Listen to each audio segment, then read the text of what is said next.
Assalamualaikum warahmatullahi wabarakatuh. 9 pakan alternatif pilihan untuk lele versi Detektif TV.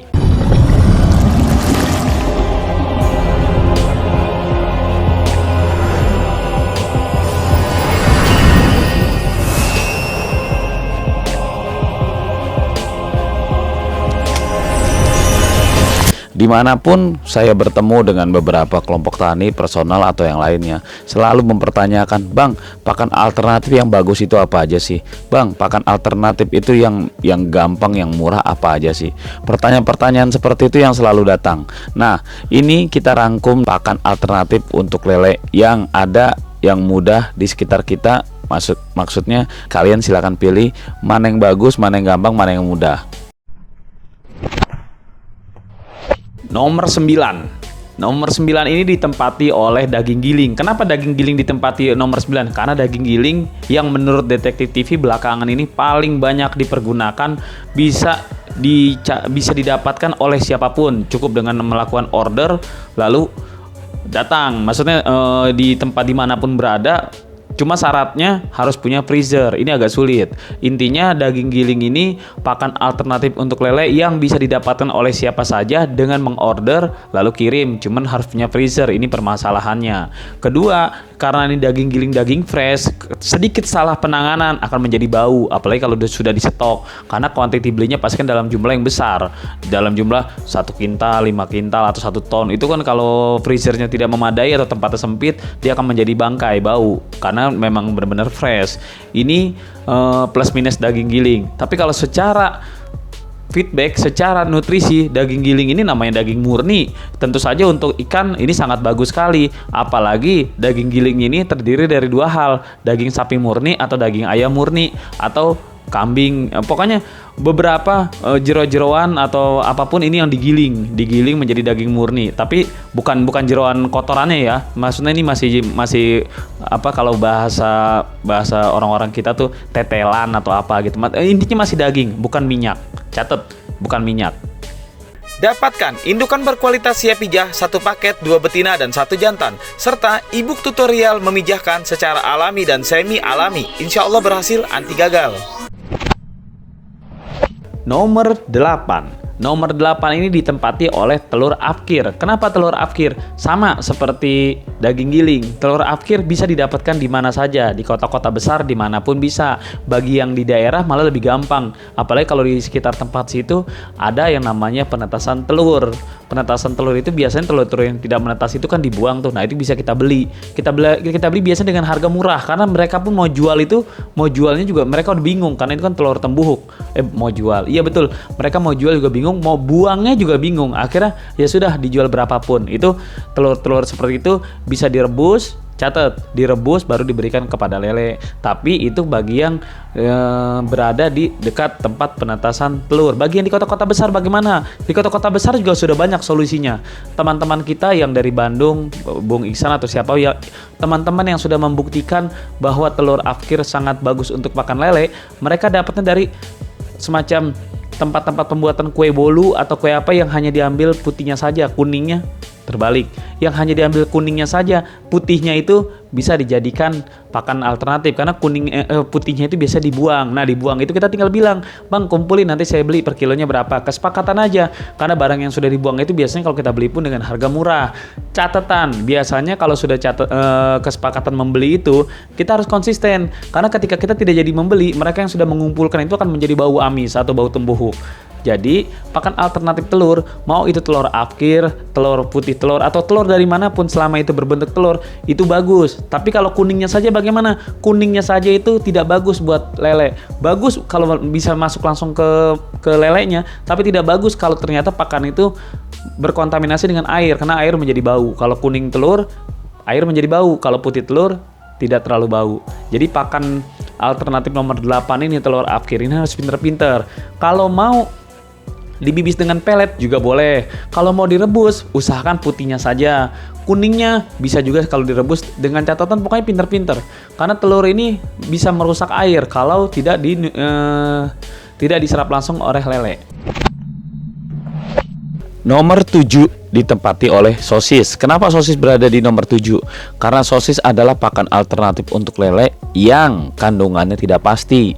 Ketika kita mendapatkan sosis dengan kandungan tinggi, dengan harga dasar sosis ini tinggi, maksudnya sosis yang bermutu tinggi, sosis yang mengandung serat daging tinggi, sosis yang mengandung protein tinggi karena kandungan dagingnya lebih banyak daripada tepungnya, ini mungkin bagus untuk pakan lele. Akan tetapi kalau kita mendapatkan sosis yang kurang bagus, artinya campuran tepungnya lebih banyak daripada dagingnya, lele yang kita kasih makan pun akan tetapi kalau tepungnya lebih banyak daripada dagingnya, akhirnya pertumbuhan lelenya menjadi tidak maksimal.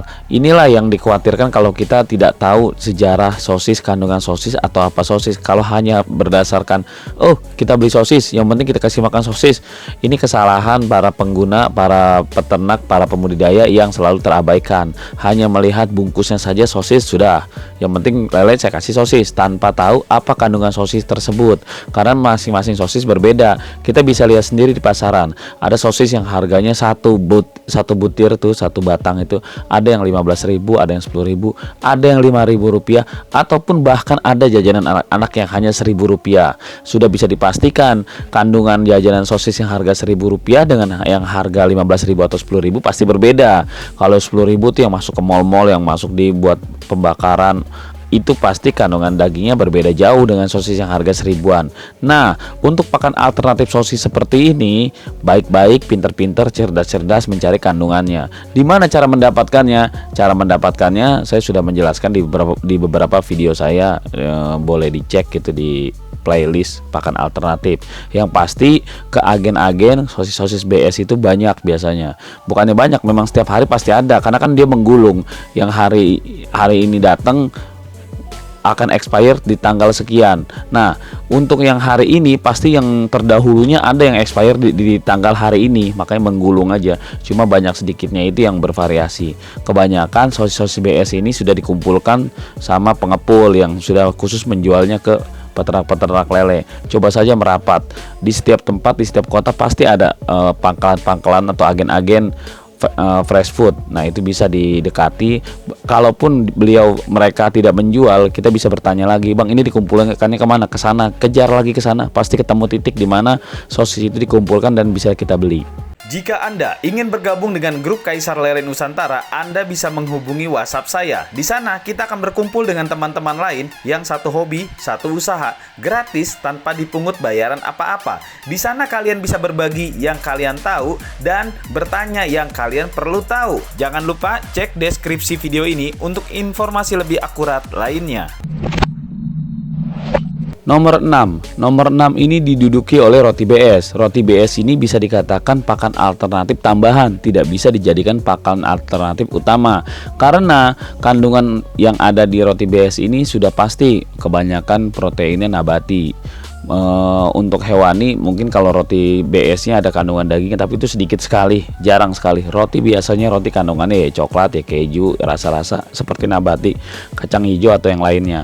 Maka itu kalau menggunakan roti BS pasti sebagai pakan alternatif tambahan, tidak menjadi pakan alternatif utama. Tetap saja masih menggunakan pelet dan lain sebagainya. Kelemahan dari pakan alternatif ini adalah lele kita itu cepat gemuk. Saya bilang cepat gemuk. Tapi ketika dipanen oleh tengkulak, 1 hari tidak diberi makan, besok langsung kempes badannya. Karena gemuknya itu rada aneh. Gemuknya itu dagingnya itu boyor. Itu arti kata boyor itu maksudnya gemuknya gemuk lembek, tidak gemuk kencang posisi dagingnya. Jadi ketika sehari tidak dikasih makan akan susut. Begitu sampai ke tengkulak sampai ke pasar jual ke konsumen, itu semakin susut karena tidak diberi makan, semakin susut. Biasanya para tengkulak atau penjual kalau yang roti BS, yang diberi makan roti BS, mereka sudah wanti-wanti, mereka udah agak-agak nggak mau. Tapi kalau tengkulak nggak tahu, biasanya diambil aja. Itu kalau resiko dari roti BS. Di mana mendapatkan roti BS? Mendapatkan roti BS ini sangat gampang sekali. Dimanapun kota, dimanapun itu pasti banyak. Jangankan kota, setiap kecamatan pasti ada agen-agen roti. Maksudnya tempat membuat roti yang dititip-titipi di warung atau dimanapun. Kalau untuk mencarinya lebih gampangnya tunggui saja di warung. Di warung-warung atau kedai-kedai pasti ada tukang-tukang yang menitipkan roti yang harga-harga 2.000-an, 1.000-an. Kita tanya aja, "Bang, pulangnya kemana? Bang, pabriknya di mana?" itu bisa kita datengin. Itu cara mendapatkan roti BS dengan harga murah dan cepat. Nomor 5 ini ditempati oleh kornet. Kornet ini bisa dikatakan lebih baik, lebih bagus daripada sosis karena kandungannya lebih pasti. Kandungan tepungnya sedikit. Catat, kandungan tepungnya sedikit dibandingkan dengan sosis. Kalau kornet ini masih dikatakan dagingnya full, dan cara untuk mendapatkannya sama persis seperti sosis karena dia sama-sama agen dari makan makanan fresh food. Maaf, maksud saya frozen food. Kalau ada pilihan antara sosis dengan kornet, sudah pasti kita harus memilih kornet. Hanya saja kekurangannya adalah ketika kita membeli dalam bentuk kiloan. Biasanya kalengnya itu sudah menjadi pemberat dibandingkan sosis. Kok sosis hanya pembungkus plastik saja ya, plastik luar sama timah di ujungnya sedikit. Tapi kalau kaleng ini sudah berat. Artinya kalau kita memilih kornet dengan harga kiloan, berarti kita sudah membeli kalengnya juga berikut kiloan. Walaupun kaleng-kaleng ini dapat kita kumpulkan dan kita jual secara loakan. Penjelasan tentang kornet sama persis seperti sosis dan cara mendapatkannya pun sama persis. Jangan usaha tanpa ilmu, resiko kegagalan sangat tinggi. Ikutilah pelatihan budidaya lele dari pemijahan, pendederan bibit, hingga pembesaran dan pemasarannya. Informasi lengkap, cek deskripsi video ini.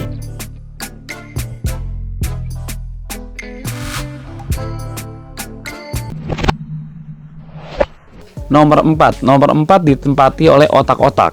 Kenapa otak-otak menempati posisi nomor 4? Padahal otak-otak sama persis seperti sosis.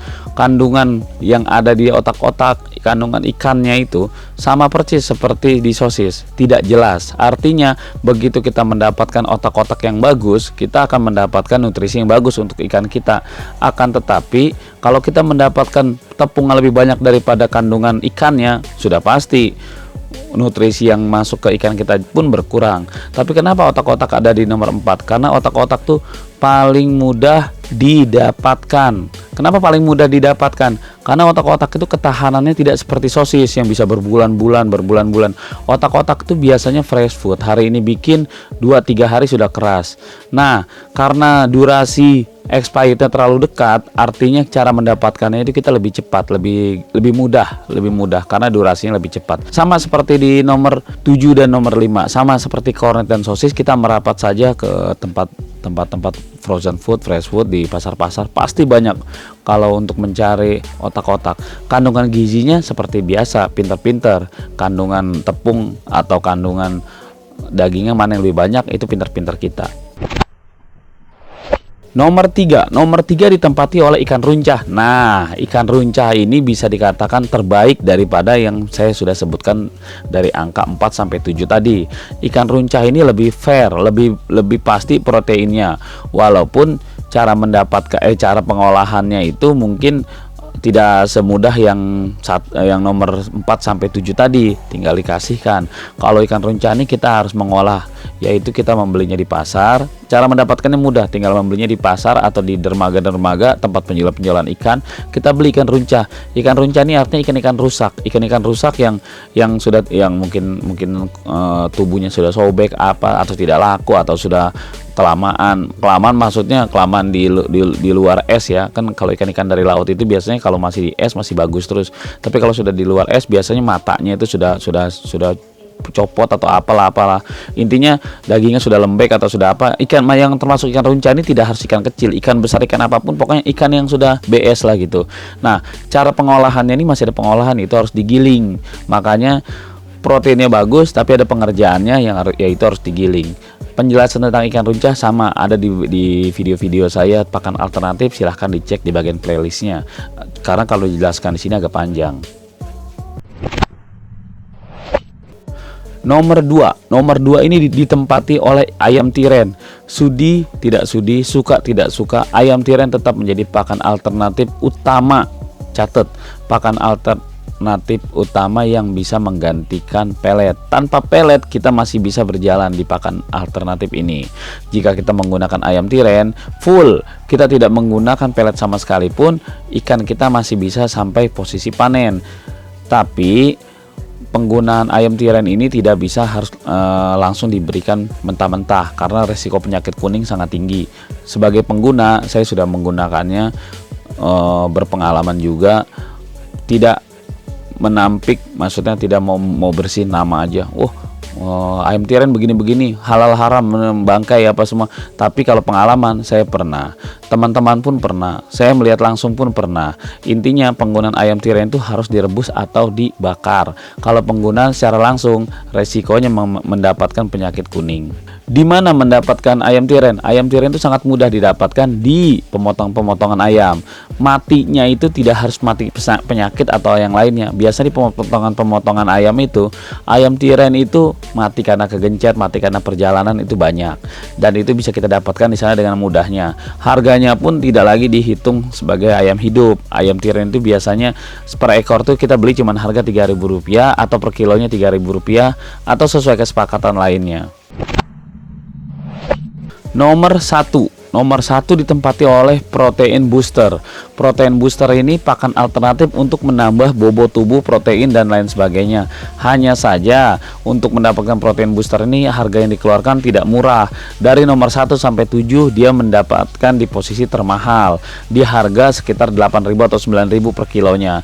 Akan tetapi penggunaannya sangat mudah, tidak perlu proses, tidak perlu apa-apa, hanya dicampurkan dengan pelet utama. Jadi pelet utama dicampurkan, difermentasi, direndam bareng, atau protein booster ini dicampurkan oleh air udang. Intinya protein booster ini kurang rasa, bau, amis. Ini yang membuat ikan-ikan agak kurang mengkonsumsinya. Tapi kalau ikan sudah memakan langsung protein booster, bobot tubuhnya berkembang dengan sangat pesat. Pengalaman pengguna protein booster ini sampai detik ini belum ada endorse atau testimoni yang kecewa. Maksudnya semua merasakan faedah manfaat yang bagus untuk protein booster, hanya saja di harga dan biaya kirim. Produksi protein booster ini masih terbatas, masih hanya di kota-kota besar seperti Jabodetabek saja. Kalau Jabodetabek masih ke handle, tapi kalau sudah luar kota, pembeliannya itu harus di atas setengah ton atau 1 ton untuk menutupi biaya kirim. Kalau hanya membeli 1 karung 20 kilo 50 kilo itu biasanya harga kirimnya yang luar biasa. Makanya protein booster ini bagus, tapi tidak bagus di biaya kirim dan tidak mudah mendapatkannya karena tidak selalu tersedia di kota-kota kalian. Dengan nutrisi protein sudah diulas dengan secara lengkap ya, tinggal dipilih-pilih saja. Ya begitu saja pemirsa, kalau dirasa bermanfaat kasih jempol, kalau tidak bermanfaat abaikan. Berbagi tidak pernah rugi bila tidak pernah berbagi. Usikum wa nafsi bitaqwallah. Wassalamualaikum warahmatullahi wabarakatuh. Nah, itulah diskusi kita. Tulis di kolom komentar apa yang kamu pikirkan agar kita bisa mendiskusikannya lagi. Yang belum subscribe, jangan lupa subscribe dan aktifkan lonceng agar channel ini terus terbangun dan kamu menjadi yang pertama mendapatkan pemberitahuan video untuk diskusi-diskusi kita yang lebih seru lagi.